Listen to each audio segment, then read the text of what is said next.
युग की बात सुनकर अभिषेक कहता है कि बस करो भाई, रुलाओगे क्या।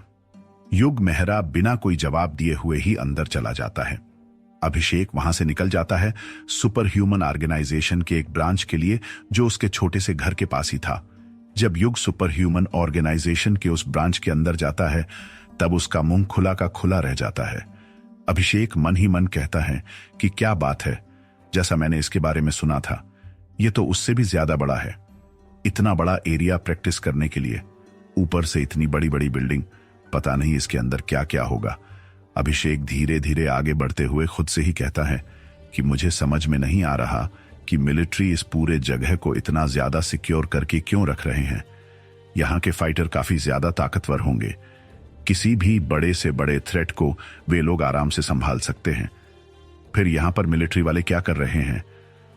अभिषेक के मन में अभी इतने सारे सवाल थे जैसे कोई बच्चा जिसने अभी अभी दुनिया को देखना शुरू किया है और हर एक चीज को देखकर उसके मन में उसे जानने के बारे में सवाल उठ रहे हो। अभिषेक चलते हुए अपना ध्यान उस कागज के टुकड़ों को पढ़ने में लगा रहा था जो उसे गेट पर मिला था एंट्री के वक्त, जिसमें आगे कहां जाना है उसका पता था। अभिषेक के ध्यान के भटक जाने की वजह से अभिषेक जाकर एक लड़की से टकरा गया था। टकराने की वजह से वह लड़की नीचे गिर जाती है और अभिषेक उसके ऊपर। गिरने की वजह से अभिषेक का मुंह उस लड़की के गर्दन के नीचे घुस गया था, जिसके बाद अभिषेक, जिसे अभी तक यह नहीं पता था कि वह गिरा क्यों और कैसे, वह मन ही मन सोचता है कि यह अचानक से इतना मुलायम क्या है, यहां जमीन के ऊपर भी गद्दे बिछा रखे हैं क्या। तभी अभिषेक के कानों में एक हल्की सी आवाज आती है और जैसे ही वह अपने मुंह को उठाता है तो वह अपने आप को एक लड़की के ऊपर पाता है। अभिषेक समझ ही नहीं पा रहा था कि आखिर वह एक लड़की के ऊपर कैसे आ गया। वह लड़की अभिषेक को एक जोरदार चाटा मारती है जिसकी वजह से अभिषेक उड़ते हुए 3 फीट दूर जाकर दिखता है। वह लड़की उठते हुए अभिषेक के बालों को पकड़कर उठाती है और उसे लगातार चाटे पर चाटे मारने लगती है और वह मारते वक्त अभिषेक को ठरकी कहती जा रही थी। उस लड़की के मारने की स्पीड इतनी ज्यादा थी कि जब तक कोई इंसान एक बार में पलक झपकता था तब तक वह अभिषेक को 2 चाटे मार चुकी होती थी। अभिषेक यह तो समझ चुका था कि उस लड़की के पास स्पीड की ताकत है, वह हर काम काफी ज्यादा स्पीड में कर सकती थी। मन भर मारने के बाद वह लड़की आखिरी बार ठरकी और बदतमीज कहकर चली जाती है। उस लड़की ने अभिषेक के दोनों गालों को सूझा दिया था। अभिषेक अपने गालों को छूता है तो उसे दर्द महसूस होता है। उस दर्द को सहते हुए अभिषेक कहता है कि आज का तो दिन ही खराब है। मुझे ऐसा लग रहा है कि यह सब युग भाई के टोकने का असर है। कोई बात नहीं, अब टेस्ट वाले एरिया में चलते हैं। अब मुझे यहां किसी से पता पूछना होगा। अभिषेक एक मिलिट्री ऑफिसर से पता पूछता है। तब उसे पता चलता है कि जिस जगह से उसे लिफ्ट जाना था वहां से वह राइट लेकर आ गया है। अभिषेक सही रास्ते को लेता है और आगे की तरफ बढ़ने लगता है। गलत रास्ते में काफी ज्यादा दूर आ जाने की वजह से अभिषेक के पैरों ने जवाब दे दिया था। अभिषेक गेट के पास पहुंचने के बाद हांफते हुए कहता है कि काश मेरे पास भी उड़ने वाली ताकत होती तो मुझे जरा भी थकान नहीं होती। वहां उस कागज को जमा करने के लिए जब अभिषेक उसे वहां के एक ऑफिसर को देता है तो वह अभिषेक से कहता है कि तस्वीर तुमसे मैच नहीं कर रही है। अभिषेक कहता है कि दरअसल बाहर एक लड़की ने मुझे बहुत ही ज्यादा मारा है, लेकिन यह मैं ही हूं। आपको मैं यकीन दिलाता हूं। वह आदमी अभिषेक को एक रूम में ले जाता है जहां उसे एक मशीन स्कैन करती है। सारे स्कैन के होने के बाद वह ऑफिसर कहता है कि कंफर्म हो गया है कि यह तुम ही हो। अभिषेक को उसके बाद एक ड्रेस दी जाती है जो शरीर से काफी चिपकी हुई थी लेकिन काफी ज्यादा फ्लेक्सिबल भी थी। अभिषेक मन ही मन कहता है कि यह बाहर कहीं क्यों नहीं मिलता जिसके ऊपर एक नंबर लिखा हुआ था। अभिषेक को उसके बाद वह ऑफिसर अंदर जाने का इशारा करता है। अभिषेक जब अंदर एक बड़े से एरिना में जाता है तो उसे वहां कुछ ऐसा दिखता है जिसे देखकर वह शॉक हो गया था। वहां सैकड़ों की तादाद में लोग थे। यह नजारा देखकर अभिषेक की आंखों के सामने अंधेरा छा गया था।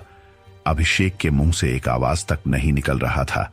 अभिषेक जानता था कि यहां काफी लोग आएंगे, लेकिन इतने ज्यादा, इसकी अभिषेक को बिल्कुल भी उम्मीद नहीं थी।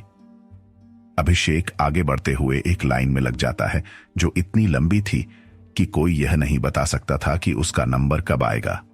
वहां मिलिट्री हर तरफ घूम रही थी। वहां पिन ड्रॉप साइलेंस था। कोई भी छू तक आवाज नहीं निकल रहा था। अभिषेक किसी से पूछ भी नहीं सकता था कि आखिर वहां पर चल क्या रहा है। अभिषेक को बाहर ही ऑफिसर ने कहा था कि अगर अंदर आवाज करोगे तो ऐसे ही डिस्क्वालीफाई कर दिए जाओगे। अभिषेक लाइन में खड़े खड़े बस यही सोच रहा था कि आज उसका दिन कितना ज्यादा बेकार गया है। पहले उसे रास्ते में एक कार में लगभग उड़ा ही दिया था। उसके बाद उसने एक गलत रास्ता पकड़ लिया और काफी लेट हो गया। उसके बाद उसे उस लड़की ने इतना ज्यादा मारा कि ऑफिसर ने उसे पहचानने से इनकार कर दिया। अब यहां जहां सारे लोग गूंगों की तरह खड़े थे, आगे क्या चल रहा है वह किसी को भी नहीं पता। 4 घंटे के बाद अभिषेक का नंबर आया था। अभिषेक वहां आने वाला आखिरी इंसान था, इसलिए उसके पीछे कोई भी खड़ा नहीं था। अभिषेक को बस एक मशीन से गुजरने का इशारा किया जाता है और अभिषेक उस मशीन के अंदर घुस जाता है।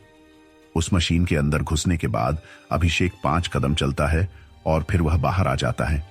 उसके बाद उसे सामने वाले कमरे की तरफ जाने का इशारा किया जाता है। कमरे के अंदर जाने के बाद अभिषेक अपने आप को एक बहुत ही ज्यादा बड़े हॉल में पाता है, जहां काफी सारी बेंच रखी हुई थी। एक को छोड़कर सब पर कोई न कोई बैठा ही हुआ था। अभिषेक को इस खाली बेंच के ऊपर बैठने का इशारा किया जाता है। जब अभिषेक उसके ऊपर बैठता है तो उसे अपनी तस्वीर अपनी सारी जानकारी के साथ वहां बेंच के ऊपर दिखाई देती है। ऐसा लग रहा था जैसे वह बेंच स्पेशल अभिषेक के लिए ही थी।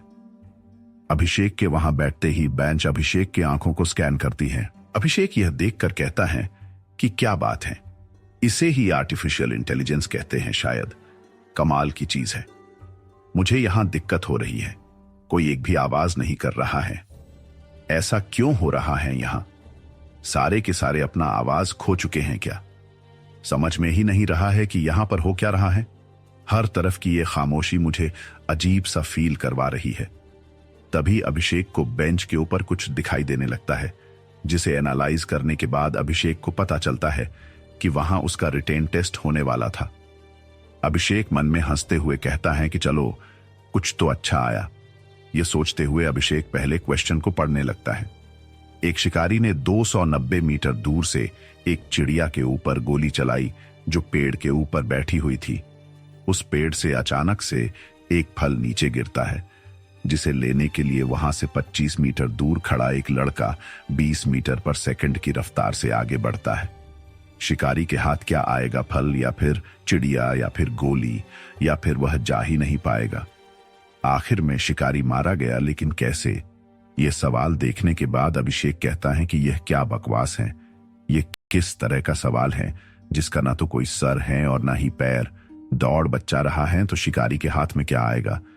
उससे भी बड़ी बात, शिकारी मर कैसे गया? क्या बकवास है। मेरा दिमाग खराब हो रहा है। कहानी आगे जारी रहेगा।